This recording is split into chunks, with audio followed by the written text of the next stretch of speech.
உலக சுனாமி விழிப்புணர்வு தினத்தை முன்னிட்டு புதுச்சேரி வருவாய் மற்றும் பேரிடர் மேலாண்மைத்துறை சார்பில் சுனாமி விழிப்புணர்வு பாதுகாப்பு ஒத்திகை நிகழ்வு நடைபெற்றது. சுனாமி வந்தால் கடலோர பகுதி மக்கள் எப்படி தம்மை பாதுகாத்துக் கொள்ள வேண்டும் என்பது குறித்த தத்ரூபமாக செயல் விளக்கம் அளிக்கப்பட்டது. சுனாமி விழிப்புணர்வு குறித்த புதுச்சேரி வருவாய் மற்றும் பேரிடர் மேலாண்மைத்துறை சார்பில் சுனாமி விழிப்புணர்வு பாதுகாப்பு ஒத்திகை நிகழ்வு வீராம்பட்டினம் கடற்கரையில் இன்று நடைபெற்றது.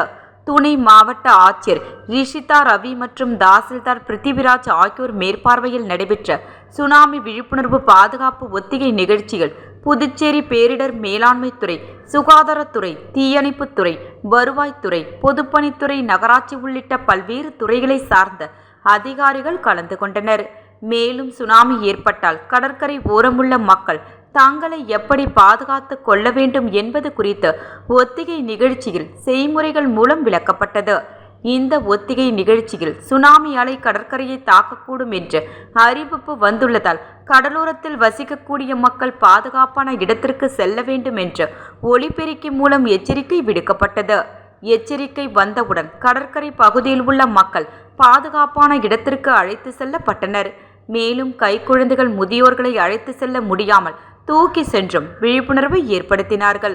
இது குறித்து கூறிய தாசில்தார் பிருத்திவிராஜ் அவர்கள், இன்று நடைபெற்ற பாதுகாப்பு ஒத்திகை நிகழ்ச்சியில் சுனாமி பேரலை வருகிறது என்றால் கடற்கரை பகுதியில் உள்ள கிராம மக்களுக்கு வாட்ஸ்அப் குழு மூலம் முதலில் தகவல் அளிக்கப்படும்.